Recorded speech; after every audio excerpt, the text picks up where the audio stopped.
د ملي رادیو تلویزیون او شریعت رادیو درنو لیدونکو او اوریدونکو السلام علیکم او وخت مو په خیر. زه بریالي ساحل او تاسو ځانګړي مرکه ګوري د 1400 هجري لمریز کال د 740مه چې د 2020م کال د اگست ل 15 نیټې سره برابر ده. یوازې یو نیټه نه بلکې د یو ملت د اوږد انتظار، قربانیو او مبارزې پایله وه. هغه ورځ چې اسلامي امارت له جګړې پرته کابل ته ننوت او د اشغال فصل پای ته ورسید. دا ورځ د مجاهدینو د تاریخ زرینې پاڼې بلل کېږي. نننۍ مرکه مو له یو داسې شخصیت سره برابر کړي چې نه یوازې د دې تاریخي ورځې ژوندی شاهد دی بلکې د اسلامي امارت د بریا له مهمو او فعالو غړو او اوسنیو مسؤلینو څخه ګڼل کېږي چې د لوګر د والي په توګه دنده ترسره کوي. غواړو له ده څخه واورو چې د فتح ورځې څنګه تیره کړه، د ارګ د نیولو شیبې څنګه احساس کړې. په همدې اړه مو بلنه ورکړې ده د لوګر والي الحاج قاری صلاح الدین ایوبی ته. جناب والی صاحب، در نخست خیلی ممنون که دعوت ما را پذیرفتین. بسم الله الرحمن الرحیم. اولا به شما و تمام بیننده های تلویزیون شما سلام های گرم خود تقدیم میکنیم و خوشحال هستیم که در حضور شما حاضر هستیم. خیلی ممنون. خب جناب والی صاحب، اگر برنامه را از اینجا آغاز کنیم که 24 اسد در تاریخ افغانستان چگونه یک روزی است؟ الحمدلله به شما و ملت متدین افغانستان معلوم است که افغانستان تغییرات سیاسی زیاد داشتن، مثل که در زمان تجاوز انگلیس ها، بعدا تجاوز روس و بعدا هم تجاوز امریکایی ها بودن. در زمان انگلیس و امریکا و دیگر تحولاتی که در داخل افغانستان صورت گرفتن به همه مردم افغانستان معلوم است که خونریزی و مصیبت ها و مشاکل های زیادی رخ داد و الحمدلله ثم الحمدلله که فتح کابل به پایان اشغال افغانستان از دست امریکایی ها یک مدیریت بسیار سالم و قوی امارت اسلامی بود که الحمدلله یک نفر هم بنیش خون نشده و مجاهدین امارت اسلامی وارد کابل شد، کابل فتح شد و تمام فساد و مصیبت ها از افغانستان خلاص شدن و یک نظام اسلامی واقعی در افغانستان حاکم شد. یک افتخار، یک تاریخی افغانستان بوده که یعنی هم افتخار هستند، هم یک تاریخی بسیار خوبی در افغانستان هستند که به خاطری که دیگر تغییرات سیاسی مشاکل زیاد داشتن و در زمانی که امارت اسلامی به کابل داخل شدن امیر المؤمنین حفظه الله تعالی عفو عمومی اعلان کردن و مجاهدین امارت اسلامی به او امیر المؤمنین صاحب صحبتایش لبیک گفتن و عفو عمومی لبیک گفتن و هیچ کسی هم چیزی نشدن. این یک افتخار بسیار کلان بوده و خصوصا برای ما هم یک افتخار بسیار بزرگ بودن که ما یک مجاهد عاجز بودیم، یک مجاهد بودیم که از قلب ملت بالا شدیم و در همین 20 سال اشغال بسیار مشقت ها و مصیبت ها را دیدیم. تقریبا 12 سال در اشغال ما بندی شدیم. 8 سال در زمان حامد کرزی بودن و 4 سال هم در زمان اشرف غنی ما بندی شدیم. در بندخانه بسیار مشاکل ها بودن، مشکلات ها بودن. مردمایی که حقوق بشر رو لاف از حقوق بشر میزنن و لاف از حقوق زن و دیگر چیزا را میزنن، لیکن ما اونا را تجربه کردیم در افغانستان که هیچ نوع باوری در حقوق زن و حقوق بشر ندارن. با وجودی که ما بندی شدیم، ما شخصا خود ما دیدیم اگر به تلویزیون شما وقت شما کم است وگرنه ما بسیار رازها داریم که از امریکا باید ای را افشا بکنیم که اینا از لاف از حقوق بشر میزنن، لاف از حقوق زن میزنن. زنها اینطور شدن و به افغانستان حقوق زنها پایمال هستن. الحمدلله ثم الحمدلله به شما و مردم متدین افغانستان معلوم است که تقریبا 99% یعنی 100% مردم افغانستان مسلمان هست. اونا میخواین که یک نظام اسلامی داشته باشن و به خاطر تحکیم نظام اسلامیشان 20 سال 25 سال در مقابل یهود و نصارا و همپیمانانش جنگید، شهدا دادن، اعتماد دارن، بیوه ها دارن، بیچاره ها دارن، به خاطر امی بودن که تحکیم نظام اسلامی شون. حالی الحمدلله یک نظام اسلامی در افغانستان آمد، خدا را شکر میکشیم. ما یک امارت اسلامی داریم، یک امیر واحد داریم، از خرد بزرگ از هر اقوام اطاعتشان میکنن و گپشان لبیک میگن و افغانستان از تجزیه خلاص شدن، افغانستان فساد خلاص شدن. به شما خوب معلوم هستن که افغانستان چی میگذشتن، چی کارا میشدن در اینجا. بله ولی صاحب، خب شما اولین کسی بودید که پس از فتح وارد ارگ شدین. از اسارت در بگرام تا اقتدار در ارگ چگونه این مسیر را طی کردین؟ به شما معلوم است، به مردم افغانستان هم خوب معلوم هستند، به خاطر که در جنگ 20 ساله به پهلوی ما بودن اکثر مردم افغانستان. ما نمیگیم که تنها طالبا در افغانستان کامیاب شدن. البته ما این عقیده را داریم، این فکر را داریم، این را به خود افتخار میدانیم که مردم افغانستان همه سهم داشتن، از هر قوم از هر قبیله سهم داشتن در مقابل اشغال و پایان خاتمه اشغال در افغانستان و یک نظام اسلامی افغانستان. و 20 سال اشغال بودن. بسیار فرازنشیب ها را شخصا خودی ما دیدیم که مسئله ای که پیشتر ما گفتیم که مسئله زندان بود. ما دفعه اول افغانستان اشغال شد، علمای ما فتوا صادر کردن که افغانستان اشغال است، جهاد فرض عین است در مقابل مردمای دموکراسی و دیگه اشغالگران. و باز یک حق مسلم هر مسلمان بودن که باید در مقابلش مقابله میکردن. ما هم از جمله از امی کسایی بودیم که به خود فرض میدانستیم که در مقابل یهود نصارا و اشغالگرا. از همینجا شروع شدن. بعد از ما به حیث مسئولی کمیسیون نظامی امارت اسلامی در پاریاب بودیم. همین وقت که تعیین شدیم از طریق ملا عبیدالله خان، مرحوم ملا عبیدالله خان که نایب امیر المؤمنین ملا محمد عمر رحمه الله بودن و وزیر دفاعی امارت اسلامی هم بودن همین وقت. ما باز کارا رو شروع کردیم در سطح شمال. البته مجاهدین ما وقت کم بود و بعد ما به یک راپر اپراتیفی حکومت گیر شدیم، یعنی دستگیر شدیم به فاریاب، منتقل شدیم با کابل، از کابل باز پل چرخی و زیاد وقت در پل چرخی بودیم، از اونجا تیر شدیم و بعدا هم باز یله شدیم، باز دوباره از طرف امیر المؤمنین ملا محمد عمر رحمه الله به حیث ولی ولایت فاریاب تعیین شدیم و جبهات جور کردیم. تقریبا 4 سال ما مبارزه کردیم اونجا. بعد از 4 سال باز دوباره دستگیر شدیم. باز تقریبا 4 سال ما در قید حکومت اشرف غنی بودیم. اول خو امریکایی ها بود، بعدا امریکایی ها به حکومت افغانستان تحویل دادن و بعدا ما یک ترتیب بسیار خاص الحمدلله از زندان فرار کردیم. شاید رسانه ها دیده باشن، رسانه ها شاید خبر شده باشن. همین وقت قبل از 1.5 سال یا 2 سال قبل از فتوحات بوده. بعدا ما به حیث کمیسیون نظامی مرکزی حلقه تعیین شدیم از طرف شیخ امیر المؤمنین شیخ هیبت الله اخوندزاده صاحب. باز به مرکزی حلقه که مثلا پنشیر بود، کاپیسا بودن، پروان بودن، لوگر بودن، همین ولایت های انجوار کابل ما مسئولیت داشتیم. الحمدلله ثم الحمدلله که رب العالمین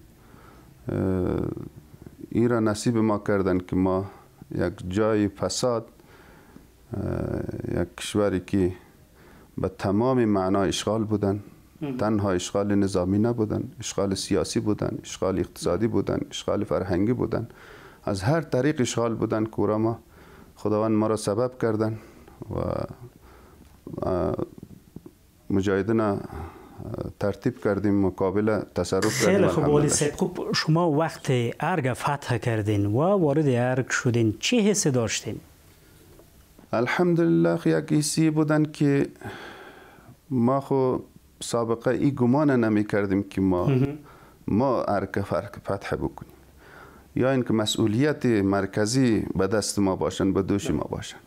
و مسئولین امارت اسلامی شفقت دارن، ترحم دارن و همین ترحم شفقتش و یکی که ما نظامی تمام عمر ما در مسئولیت نظامی تیر شدن، نظامی بودیم، این مسئولیت به دوش ما کردن. خب وقتی که داخل شدیم به ارگ و بسیار احساس خوشی هم میکردیم و حتی مجاهدین ما یک بر دیگر صحبت کردن نمیتونستن که چشمایشان پر از اشک بودن که از بستی که خوشحال بودن. به خاطر خوشحال بودن که مردم ما کجا می رفتیم، ما از همین لوگر داخل شدیم، از طریق لوگر ما داخل شدیم به کابل.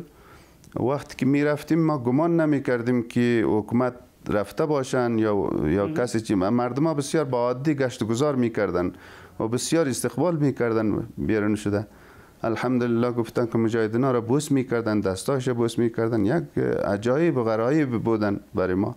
یعنی بسیار خوشحالی بودن که مردم اینقدر خوشحال بودن که همین خوشحالی مردم فکر میکردین که ما از زندان تازه آزاد شده باشیم، همین تمامی افغانستان از زندان بگرام تازه آزاد شده باشن. جناب والی صاحب، گاه هم فکری از این کرده بودین که یک روز میرسه که یک ابرقدرت شما شکست میتین، او هم بدون جنگ، بدون خونریزی و افغانستان فتح میکنین؟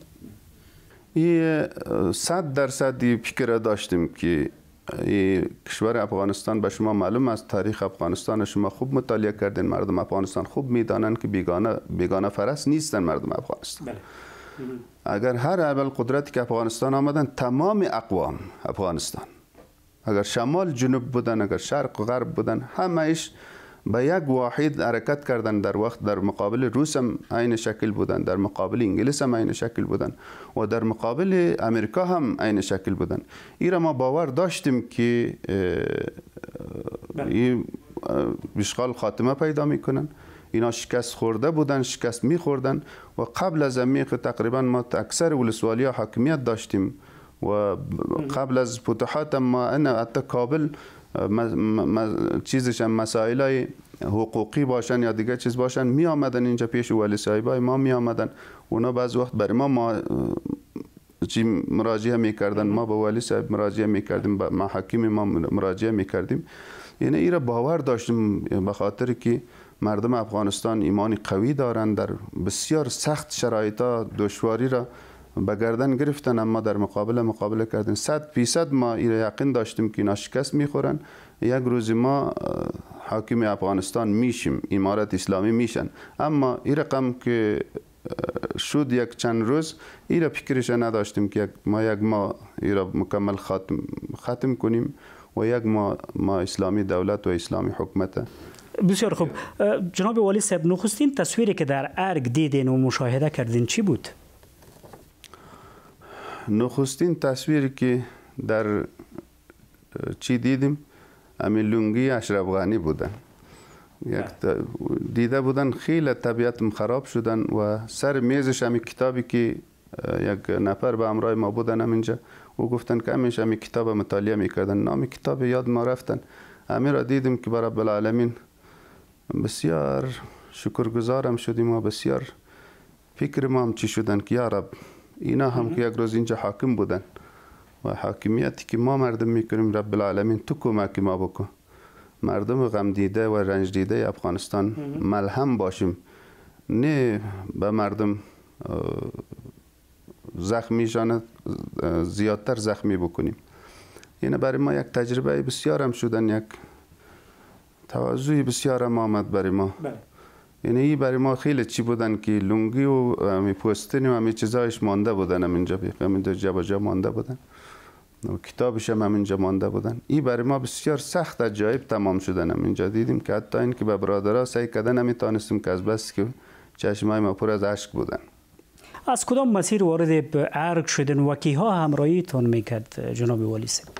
ما قبل از که به کابل داخل شویم امی روز اصلا قضیه اینطور بودن که تمام افغانستان مسئولین نظامیش یک طرفش مولا محمد یعقوب مجاهد حفظه الله قیادت میکردن و یک طرف خلفه صاحب سراج الدین حقانی و فعلا که وزیر داخل هستن حفظه الله تعالی ای چی میکردن قیادت میکردن و ما امی دقیقه که پیشروی میکردیم و با اینا تماس داشتیم که ما داخل شویم نشویم. اصلا گپی بودن که ما به کابل داخل نشویم که به خاطر که نظامی داخل نشویم، از طریق نظامی زور داخل نشویم. خب حال تمام افغانستان ختم شدن، یک راه حل در اینجا جور شود.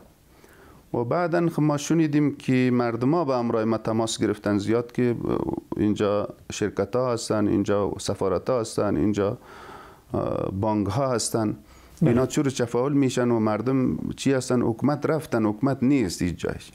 باز ساعت 11 بجه بودن که ما حکم کردیم همه مجاهدین ما را که در ولسوالی های سروبی هستن، ولسوالی های چی بودن، پغمان بودن، از طرف دیگه طرف میدان وردک مجاهدین ها داخل می شدن. اینا را حکم کردیم که شما داخل شوین، خود جنگ نکنین و شهر کابل داخل نشوین تا امر ثانی. و بعدا تقریبا فکر میکنم مالی قدر دقیق یاد ما رفتن، شاید 1 بجه بودن مالی صاحب یعقوب حفظه الله با امرای ما صحبت کردن که شما چی کنین.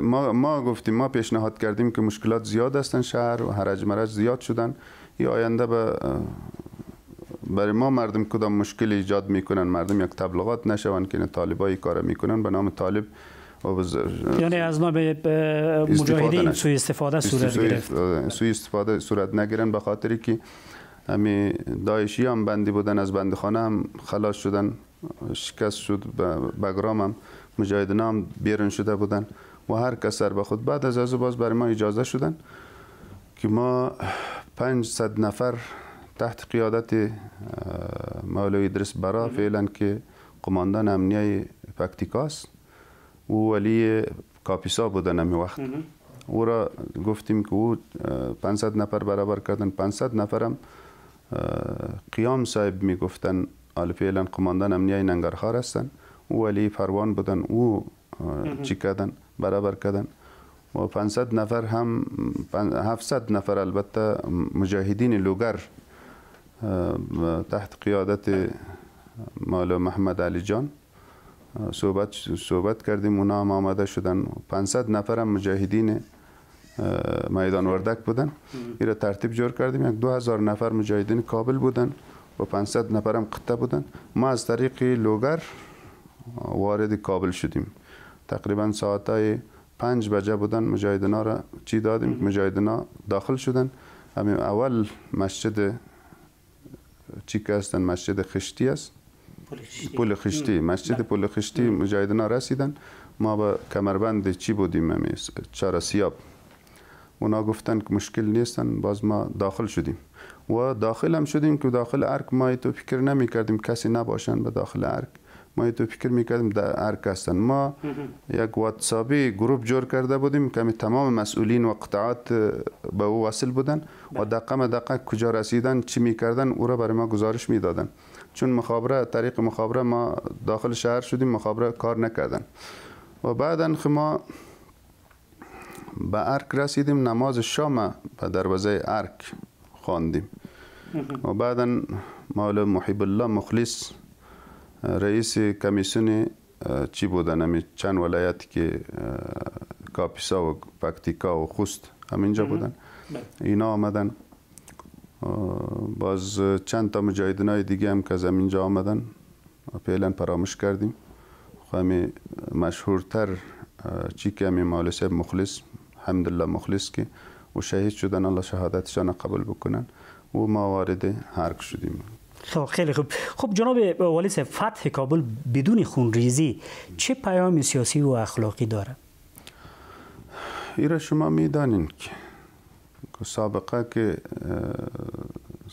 که همه روسا رفتن یا دیگر چی کردن، چی پیامتی داشتن؟ پیامت خونریزی خیلی نمی بودن که افغانستان متحد نشدن، افغانستان جنگ های داخلی شروع شده، بسیار مصیبت ها و مشاکل شده و این دفعه که امارت اسلامی یک مدیریت بسیار قوی آمدن، هم خونریزی نشدن، هم یک پیامد بسیار خوبی در افغانستان بودن که امروز شما میبینین که یک حکومت اسلامی نایاب ما داریم و یک امر داریم و تحت قیادت یک امر افغانستان میچله. یعنی در یک امیر، حال ما یک قماندان بودیم، یک وقت اینجا معینیت بودیم، باز معینیت رفتیم قماندان شدیم، باز قماندان همی یک حکم امیرالمومنین صاحب، پس دوباره آمدیم با ولایت ولی شدیم، شاید صبح یک فرمان دیگه بیاین دیگه طرف بیان. یعنی یک پیامد بسیار خوبی به مردم افغانستان ای بودن که الحمدلله نه تنها در لحاظ سیاسی هم اقتصادی کدام مشکلی نشدن، کدام خساره نشدن، کدام گپی نشدن و هم ایتو هرج مرجی بسیار نشدن و فعلا از لحاظ سیاسی از لحاظ اقتصادی الحمدلله ما خوب میبینیم. خیلی خوب والی صاحب، مردم باید این روز را چگونه بشناسد و به نسل آینده چگونه منتقل شود؟ مردم افغانستان امروز را یک روزی تاریخی در افغانستان که از دیگه تاریخ های افغانستان متفاوت هستند، اینطور یک روز بشناسند که این روز نه تنها پیروزی افغانستان بودن بلکه پیروزی امت اسلامی بودن. تمام دنیا حال فعلا از هر دنیا مسلمان ها خوشحال هستند و به حق مسئولین امارت اسلامی، به حق ملت افغانستان خوشحالی میکنن، دعا میکنن. این یک روزی تاریخی که بی‌نظیر باشن، مثل که تاریخی رسول الله صلی الله علیه و سلم که فتح مکه شدن، این تو یک تاریخ باید اینا بشناسن که یک فتح مبین است، یک فتح بودن که الحمدلله امروز روشناییش همه کس میدانند که امنیت است، آرامش است، مردم عزتمند گذارا میکنن و مردم به عزتمند در هر نقطه افغانستان رفته میتونن. حال شما از دیگه جای آمدین اینجا الحمدلله این تو احساس شما ندارین فعلا که خدای نخواسته تو یک احساس خطر، یک احساس بی امنیتی داشته باشین. این را باید بسیار مهم بدانن و مردم افغانستان افتخار بکنن به جهادشان و مردم افغانستان این را هم بدانن که همه رهبرای سابقه که مشکلات ایجاد کردن به افغانستان و رهبرای پیلی انشاءالله خادمین این ملت هستند و کدام ممانعت و کدام مشکلات به اینا ایجاد نمی کنن و بعضی مشکلات های سیاسی که هستند که انشاءالله ما یقین داریم که هم به زودترین فرصت این مشکلات هم حل شود.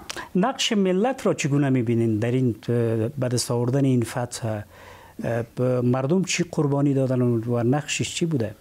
مردم ما پیشتر هم گفتیم، حالی هم میگیم، ایرا تنها ما نبودیم که این مسئله را افتخار ما باشن که ما بگوییم که فقط طالبا کردن، امارت کردن. و شخص فکر ما، نظر ما، تجربه ما که در افغانستان بودیم در 20 سال جنگ، این هستند که مردم افغانستان فتح کردن افغانستان، قربانی مردم افغانستان بوده.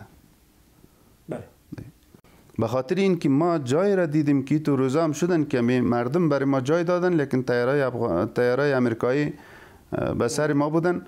حتی این که ما گفتیم که ما اینجا چی نمیشیم، گفتن که نه شما زنده باشین، برای ما مشکل نیستن. ما از اینجا بیرون کردن دیگه جای، همه را بمبارد کردن، به تمام بچه و اولاد همه چیز شهید شدن. اینا خو سخت‌ترین قربانی دادن و فتح هم از دست امینا شدن، فتح از مال چیز امینا شدن. همین 20 سال ما یک نظامی قماندان بودیم، مسئولیت های زیادی هم در امارت اسلامی کردیم، از شورا گرفته تا پایین ولایت و همه. لیکن ای تو یک کشور ما شخصا ندیدیم که برای ما یک مل سلا را داده باشن که نمی سلا را بگیر که تو پلانی را امریکا را بزن یا سلا را بگیر پلانی را بزنی. و همه سلا و امکانات، مال و همه چیزی مردم بودن. جای مردم میدادن، نان مردم میدادن. حتی این سلا امکاناتی که ما اکثر علما، اکثر مشایخ، اکثر مجاهدین ایرا خوب درک میکنن.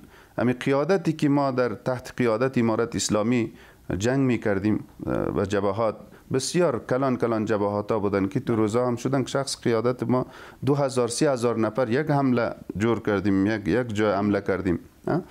لیکن به این رقم روزا ما یک کسی را ندیدیم که مثلا از مشر باشن، از خرد باشن، از کلان باشن که یک ملسله را برای ما داده باشن یا یک صندوق مرمی را برای ما داده باشن که اینا را چی کنیم. و همه مجاهدین مکمل مجهز بودن از طریق همین قومش، همین وطندار ملت بودن که ملت همکاریش میکردن. ما قبل از فتوحات ما معاش نداشتیم یا شیء باطل نداشتیم. هر جایی که میرفتیم دروازه را تق میکردیم، دروازه همه ملت میمخانه برای ما باز بود. همکاری مردم بوده. پیام آخرت من حیث والی لوگر به مردم لوگر، به مردم افغانستان چیست؟ یک پیام ما که به مردم افغانستان همی هستند که اتحاد شوند و از حکومتشان حمایه بکنن و فکر افغانستان باشن، فکر دیگه کس نباشن از هر لیازی که باشن. و دوم بخش که در مردم متدین ولایت لوگر پیام مایی هستند که ما اینجا آمدیم و امیر و مسئول شما نیستیم، یک خادم شما هستیم. همکاری برای ما بکنن، همکاری برای مردم متدین که در شبهات هستن، رؤسا هستن یا ارگانهای امنیتی هستن، همکاری بکنن و کدام نظر دارن، کدام فکر دارن، کدام طرح دارن برای ما شریک بسازن و به همراه ما مثل یک دروازه ولایت برایشان واز است. ما شب روز به خدمتشان هستیم. کدام مشکلی و چیز داره باشن، کدام طرحی داره باشن، بیاین به پیش ما برای ما شریک بسازن و به پهلوی ما مثل یک برادر، نه یک مسئول، مثل یک برادر به همراه ما استاد شون و ولایتشان بازسازیش و مسائل اقتصادیش، مسائل امنیتش به همراه ما همکار باشه. خیلی ممنون که جناب والی صاحب که دعوت ما را پذیرفتین. از شما هم بسیار تشکر.